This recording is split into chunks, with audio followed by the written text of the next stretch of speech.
आज हम पढ़ने वाले हैं क्लास 12 की अकाउंटेंसी बुक के chapter number 5 accounting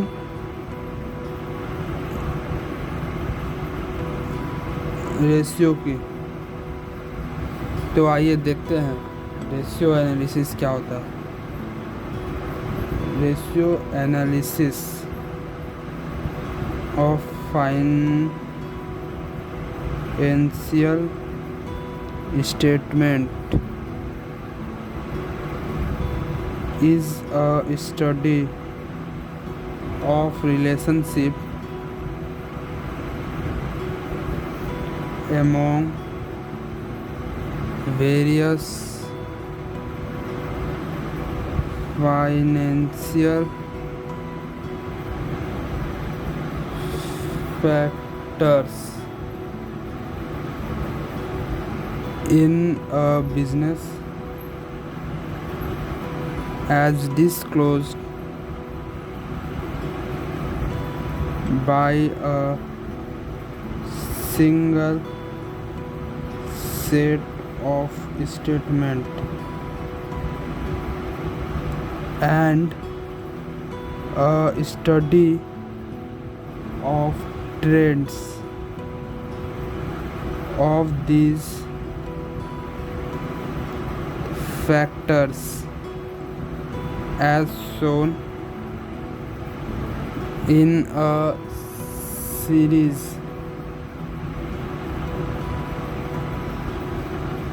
of statement।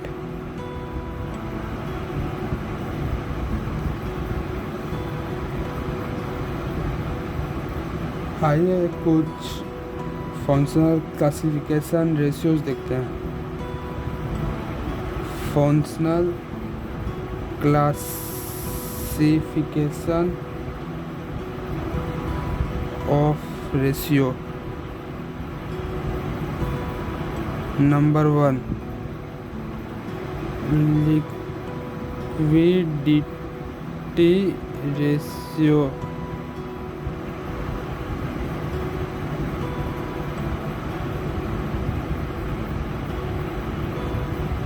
To check short-term solvency। इसका एक फॉर्मूला है करेंट रेशियो निकालने का। ये निकलता है करेंट एसेट और करेंट लायबिलिटीज को डिवाइड करने से, और इसका एक आइडियल रेशियो है 2:1। आइए अब क्विक रेशियो का फॉर्मूला देख लेते हैं। Quick ratio equal to quick asset by current liability.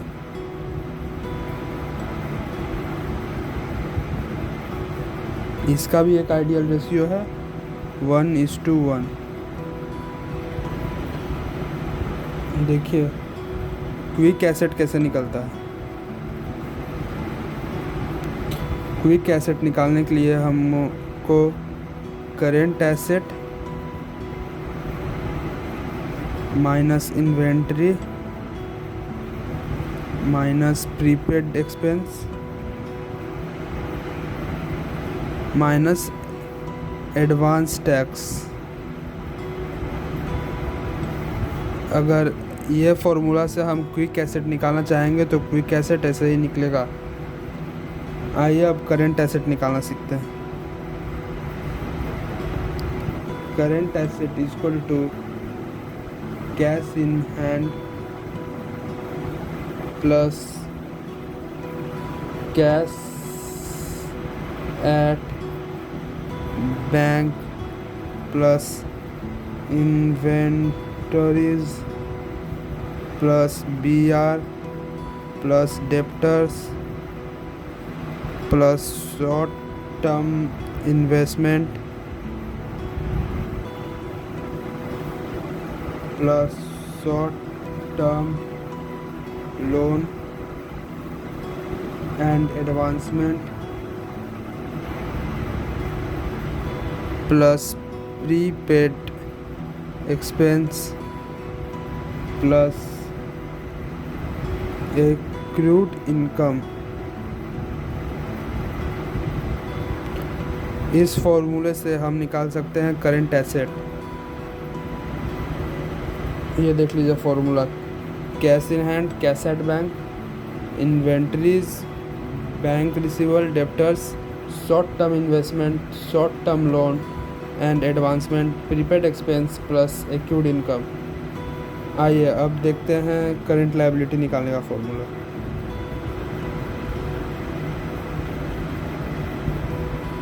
Current liability निकालने के लिए हमको bank overdraft plus creditor plus bank payables, जिसको हम बीपी बोल सकते हैं, plus short term loans, short term borrowings, short term loans plus OS outstanding expense. इन सब को प्लस करने से हमें मिल जाता है current liability. Bank overdraft, creditors, bank payables, short term borrowing, short term loans और आउटस्टैंडिंग एक्सपेंसेस, ये सब ऐड करने से हमें करंट लायबिलिटी मिल जाता है। आइए एक चीज़ याद रखिएगा, इन्वेंट्री में कभी लूज टूल्स ऐड नहीं होता।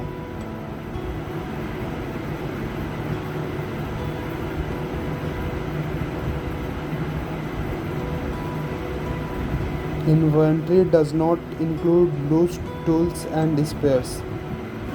आइए अब एक क्वेश्चन से हम करेंट रेशियो और क्विक रेशियो निकाल के देखते हैं। देखिए क्वेश्चन में क्या दिया गया है। इन्वेंट्री दिया है 60,000 का, trade receivable 40,000, cash and cash equivalent 10,000, prepaid expense 5,000, trade payables 1 lakh और शॉर्ट टर्म बोरोइंग्स 5,000। आइए देखते हैं कैसे निकलता है करेंट रेशियो और क्विक रेशियो। पहले हम हमेशा फॉर्मूला लिख लेंगे, क्योंकि एग्ज़ाम में फॉर्मूला का हाफ मार्क्स मिलता है। तो current ratio equal to current asset by current liability. ये हमारा करेंट रेशियो का फॉर्मूला है। तो आइए देखते हैं करेंट एसेट कैसे निकलेगा। करेंट एसेट इक्वल टू, सारा करेंट एसेट हम लोग ऐड कर देंगे। तो इसमें हमारा इन्वेंट्री करेंट एसेट है, ट्रेड रिसीवेबल करेंट एसेट है,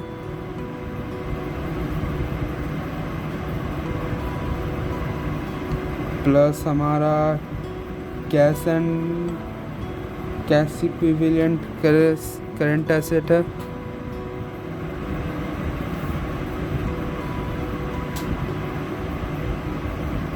हमारा प्रीपेड एक्सपेंस करेंट एसेट है।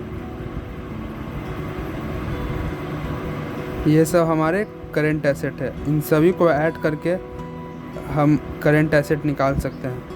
तो देखिए इन्वेंट्री है 60,000 का, ट्रेड रिसीवेबल है 40,000 का, कैश एंड कैश इक्विवेलेंट है 10,000 का और प्रीपेड एक्सपेंस है 5,000 का। तो हमारा टोटल आ गया है 1,15,000। इसी तरह से हम करेंट लायबिलिटी भी निकालेंगे।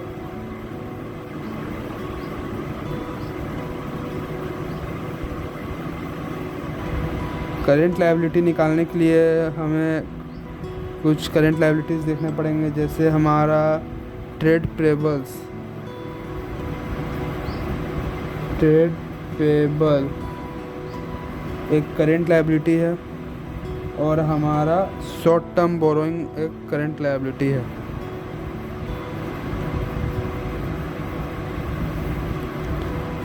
हमारा ट्रेड पेबल से हमारा 1 लाख का और शॉर्ट टर्म बोरोइंग से 5,000 का, तो हमारा टोटल हो गया 1,05,000। अब हम इसे फॉर्मूले में लगा देते हैं, मतलब फॉर्मूले में पुट कर देते हैं। तो current ratio equal to current asset by current liability.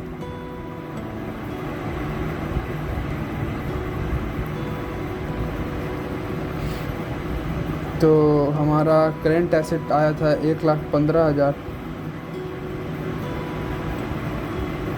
और हमारा करेंट लायबिलिटी आया था 1,05,000। तो इन दोनों को डिवाइड करके ये 0 0 हटा, इससे 23/21, इस दोनों को डिवाइड करके आया 1.099/1। तो इससे हम ऐसे लिखेंगे 1.09:1। इस रेशियो में हमें आंसर लाना है सारे क्वेश्चंस का। आइए अब क्विक रेशियो भी निकाल लेते हैं, क्योंकि क्वेश्चन में क्विक रेशियो भी निकालना है। तो क्विक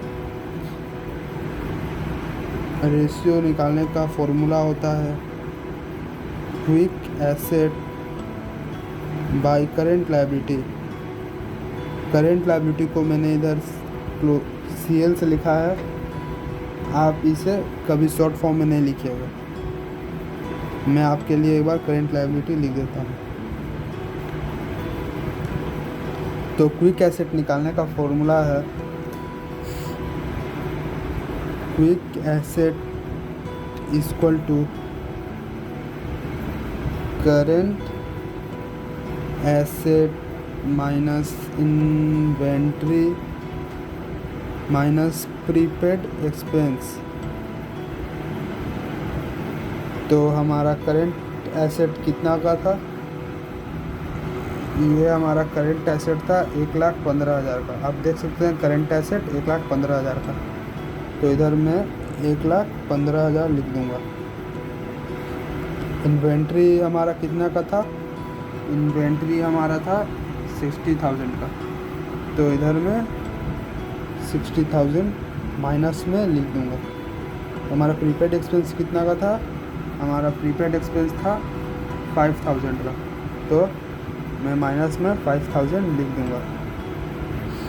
और हमारा आंसर आ गया 50,000।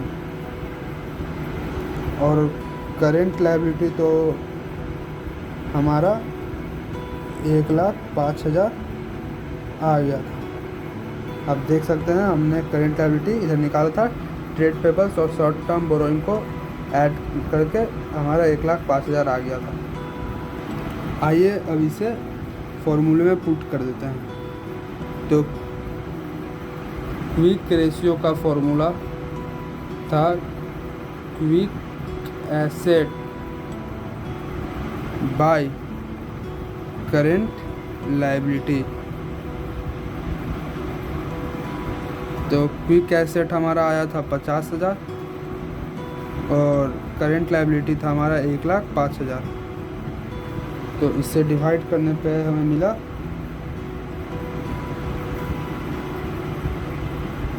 10/21, जिससे हम जब डिवाइड करके देखते हैं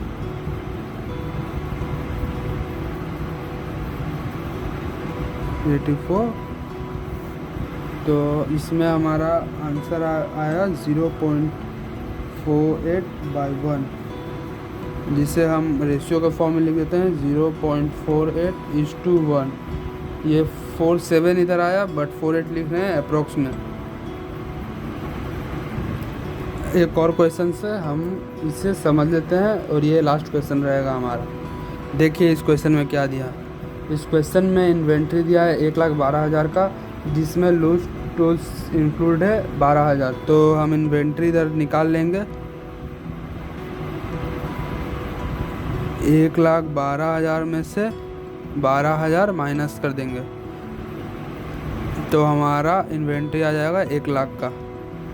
अब स्टूडेंट्स आप देखिए, मैंने इसमें 12,000 क्यों हटा दिया, क्योंकि हमने पीछे पढ़ा था कि इन्वेंट्री लूज टूल्स नहीं रखता है, इंक्लूड नहीं करता है, इसीलिए मैंने इसमें से 12,000 का लूज टूल्स हटा दिया।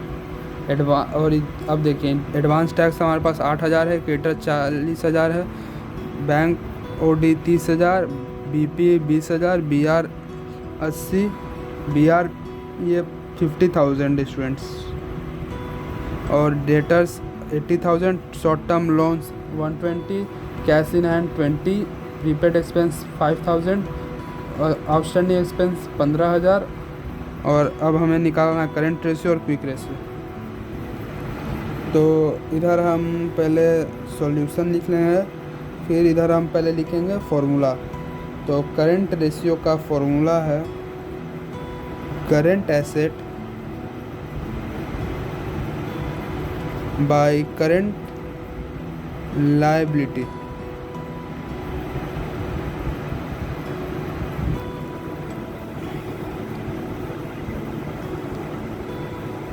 तो करेंट एसेट निकालते हैं, करेंट एसेट निकालते हैं। तो इधर हमारा करेंट एसेट में आएगा इन्वेंट्री, इन्वेंट्री आएगा, फिर हमारा आएगा बीआर, फिर हमारा आएगा प्रीपेड एक्सपेंस, फिर आएगा कैश इन हैंड,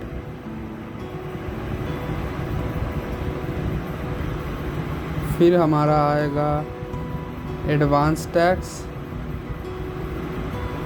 फिर हमारा आएगा डेटर्स।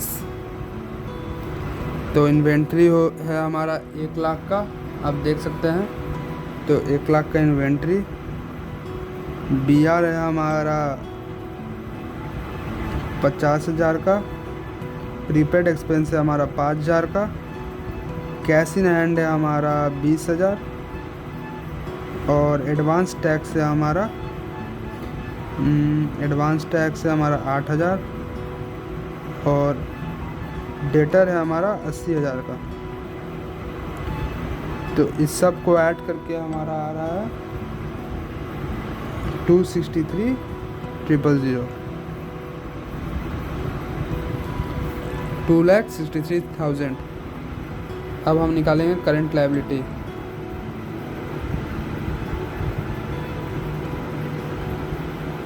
करंट लायबिलिटी निकालने के लिए हमको ऐड करना पड़ेंगे शॉर्ट टर्म लोन्स और बैंक ओडी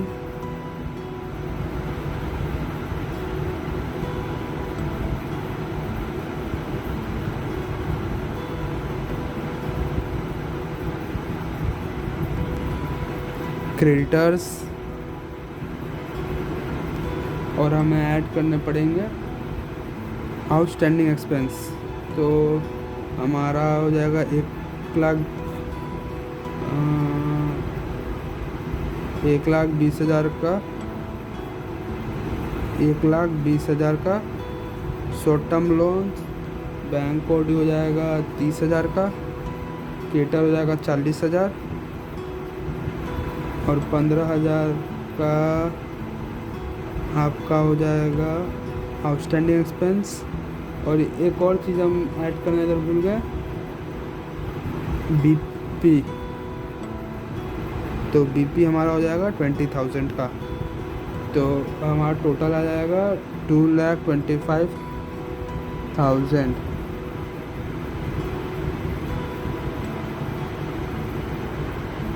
तो आइए इसे हम करेंट रेशियो के फॉर्मूले में पुट करते हैं। तो current ratio equal to current asset by current liability. तो करेंट एसेट आया हमारा इतना और करेंट लायबिलिटी आया हमारा 2,25,000। तो इसे डिवाइड करने पे हमें मिल जाएगा 1.16:1। ये देखिए मैंने डायरेक्ट रेशियो में लिख दिया है, आप कैलकुलेट करके आप भी डायरेक्ट रेशियो में ये आंसर लिख दीजिएगा। आइए अब हम क्विक रेशियो निकालते हैं। तो क्विक रेशियो का फॉर्मूला था हमारा quick asset by current liability. तो क्विक एसेट हम निकालने के लिए हमें current asset minus prepaid expense minus advance tax को माइनस करना पड़ेगा।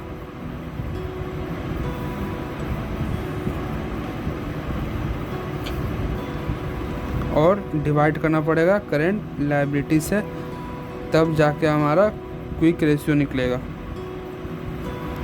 तो आइए हम फॉर्मूले में सब नंबर्स पुट करते हैं।